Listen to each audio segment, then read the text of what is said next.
Hi everyone, Vacha here from Recording Studio 9 and thanks for joining me again today.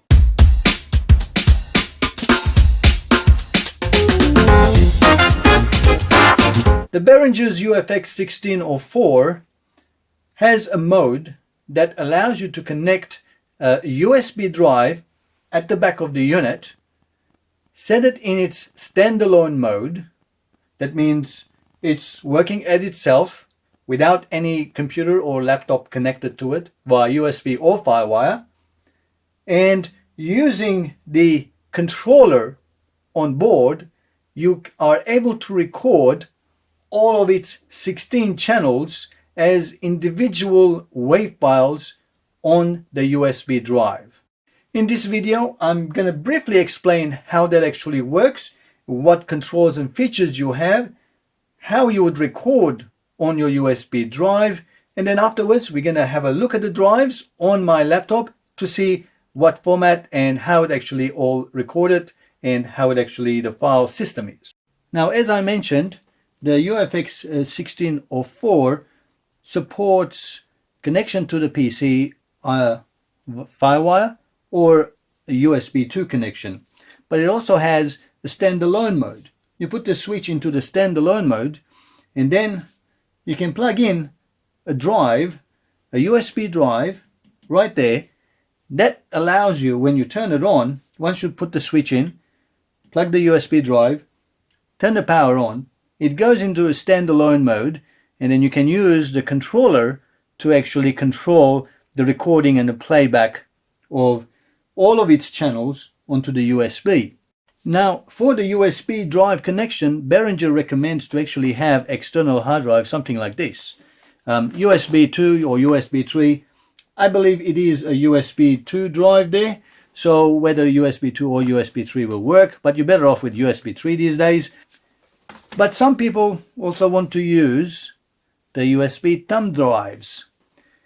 Now, I've actually tried quite a few thumb drives and not many of them work, because when you turn it on, plug it in and turn it on, the mixer will actually do a read-write test on the USB drive to make sure that it can read and write, especially write, at the correct speed, because you can understand that it's writing 16 channels or 16 WAV files at minimum of 16 bits at 44.1 kilohertz. So that's a lot of data throughput to go through.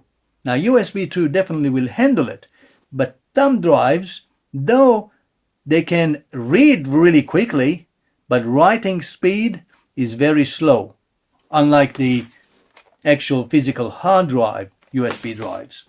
But I did find one, which is this one here. It's a SanDisk. It actually said USB 3 drive, but it had 10 times faster of write speed, which still, even after that, when I recorded here, it still went into a 16-bit mode. Now, this unit can record 24 bits and 48 kilohertz sampling rate if you use a hard drive. But for a thumb drive that it is at least marked as 10 times faster, you can get 16-bit at 48 kilohertz sampling rate on this drive. Now, this is a 32 gigabyte drive that I just purchased. Cost me about $25. And for 32 gigs, it can record continuously 6 hours. So you can get a 6 hours continuous recording on this one thumb drive at 16 bits, 48 kilohertz without any problem.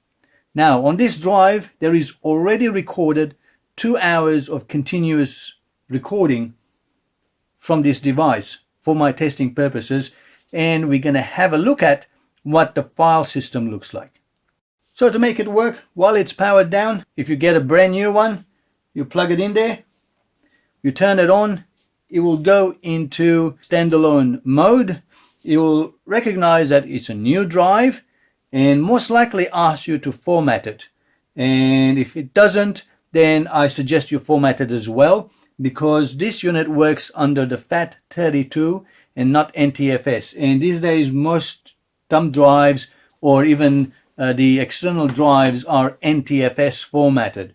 So just format it at FAT32 and you'll be able to handle it without any problem. And then you get ready to record. And once the recording is finished, you can take it out and plug into your laptop or your PC, and you got the stems right there. You can drag it into any DAW and do your editing. Now, I'm not going to go through the controller settings and how to what options is it. As far as recording is, you press the red record button and it will record.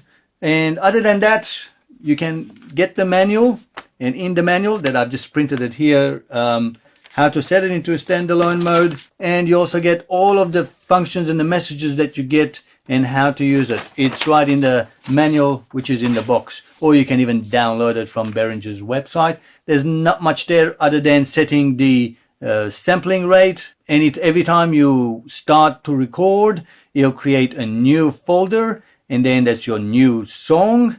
And once you stop it, you can stop it, and then you can play it back what you've just recorded.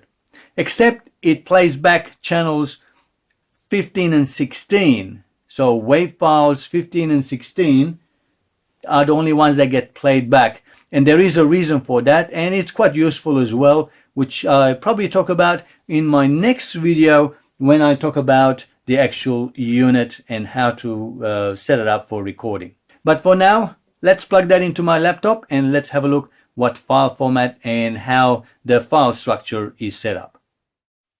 I've got my USB stick plugged in to my laptop, and that's the USB drive F right here. And there are a couple folders and an INI file that I can actually see. These folders are actually created when you format the drive with the UFX1604. MyWave is a folder where you can actually put WAV files of background music. Let's say if you're playing music during the intermission, you can actually have songs there or background music, and the unit will actually play it through the mixer. Or even if you have a backing track that you want to play, you can use this option as well. At the moment, there's nothing in there because I haven't put anything in there. Records is a folder where all the recorded songs are captured. Inside, as you can see, I've got Rec01, which is song number 1 that I have recorded. And underneath that folder are all the WAV files of each of the channels, and goes from 1 to 16. They are mono WAV files, and in this instance, I did a test for recording 2 hours continuously, and each file is about 620 megabyte big. They are 16-bit, 44.1 kilohertz. Now looking back up into the drive, this recorded.ini file is created when the unit tests the USB drive. I'm just going to edit it. So all there is in there is the sample width, which is 16-bit, and maximum channels of 16. So obviously, if your drive, when it's tested, it can handle 24-bit. I guess I should have opened that there. It will actually say 24-bit as well. So that's all there is in there, and that's all the files. So let's load up these 16 WAV file stems into Studio One. Here I have Studio One version 4 Prime Edition loaded up on my laptop. And usually when you go to Files tab, and you will actually see the songs, macros, installer, and all these song files that I have.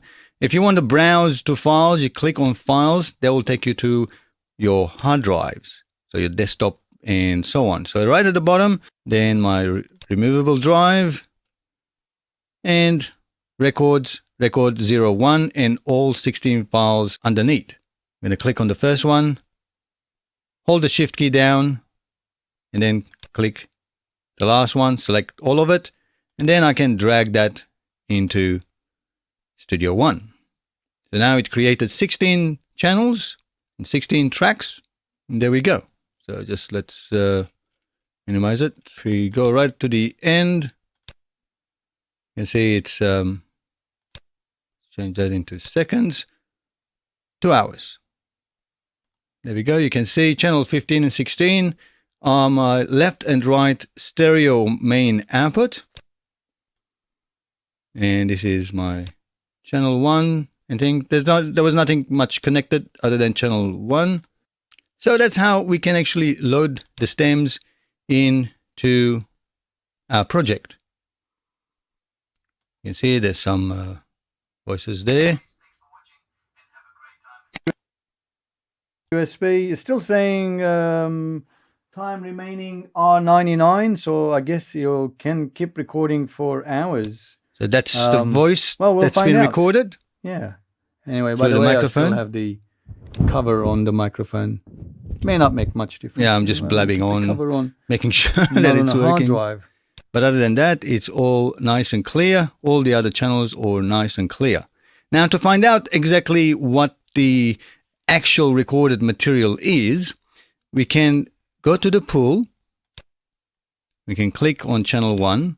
And right at the bottom, it tells us it's 44.1 kilohertz, 16-bit mono file, and it's a WAV file, and it's 2 hours long. So that's how you can find out about files if you want to know what their sample rate or their bit rate is, and so on. So that's where you find out. So it's easy as that. Well, that's it for this video. If you have any comments or any questions you'd like to ask about the recording feature, standalone recording feature of the Behringer Xenyx UFX1604 mixer or audio interface, please comment below and I'm more than happy to answer them for you. If it's something I haven't tried before, I've got the unit so I can try it and answer you as well, either in the comments or with another video. Of course, don't forget to subscribe. As I mentioned, I will be doing more videos on the unit because there are not many videos around on YouTube about this unit, which is really great, fantastic unit. I cannot recommend it highly enough for small home studios as well as a live recording, as you would have seen in my previous video. And so make sure you do subscribe and hit that bell as well so you get notified. Until next time, as always, thanks for watching and have a great time making music. Cheerio, guys.